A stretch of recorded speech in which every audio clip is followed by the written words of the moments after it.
అవగాహన రైతే ఉన్న వాళ్ళు మాట్లాడతారు. నేను కోర్టు కేసి 4 months అయింది. 7-8 వాయిదాలైన కోర్టుల ఒక్కొక్క వాయిదాలో గవర్నమెంట్ ప్లీడర్లు వచ్చి డైరెక్ట్ ఓపెన్ కోర్టులో ప్లీడ్ చేస్తున్నారు జడ్జిని. సార్ మా దగ్గర పైసలు లేవు, మీరు దయచేసి జడ్జిమెంట్ ఇవ్వకండి ఒకటి. రెండోది ప్రిన్సిపల్ సెక్రటరీ అంటే సంబంధించిన అధికారిని కోర్టు నువ్వు నా మాట ఇంటలేవు, నువ్వు కంటెంప్ట్ ఆఫ్ కోర్టులో నీకు ఇస్తున్నావు, నువ్వు వచ్చి నాకు గనవాడు అని ఆ పరిస్థితి తీసుకొచ్చింది.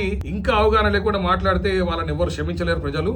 కోర్టు అన్ని రికార్డెడ్ ఉన్నాయి, ప్రతి ఒక్కటి చదువుకుంటే దాంట్లో 99% ఇన్ఫర్మేషన్ దాంట్లోనే ఉంటది. నేను తప్పకుండా షేర్ చేస్తా. జడ్జిమెంట్ వచ్చింది, ఆల్మోస్ట్ 8-10 days అవుతుంది. ఆ జడ్జిమెంట్ కూడా మీకు నేను షేర్ చేస్తాను. కోర్టులో ఎన్నో వాయిదాలు అంటే నేను కోర్టు నా సొంతం కాదు, నా రోల్ ఏముండదు. నేను పిటిషన్ వేసిన, నా ఒక ఇబ్బందులు చెప్పిన, దాని మీద కోర్టు ఎన్నో వాదనలు అయిన తర్వాత, వాయిదాలు అయిన తర్వాత నాకు జడ్జిమెంట్ వచ్చింది. అంతేగాని ఇయ్యడానికంటే మా ఒక ఆఫీసర్ తిరిగి ఆయన లీడర్ అయిపోయింది కానీ స్టేట్ గవర్నమెంట్ పైసలు రాలే. నేను గతంలో కేసీఆర్ గారు సర్కార్ చెప్తున్నా, ఈ రోజు రేవంత్ రెడ్డి గారు సర్కార్ చెప్తున్నా, ఇయ్యలేని పరిస్థితుల్లో ఉన్నారు. కానీ మాకు గిట్ అవసరం అని మేము కోర్టుకు పోయి వసూలు చేసుకున్నాం.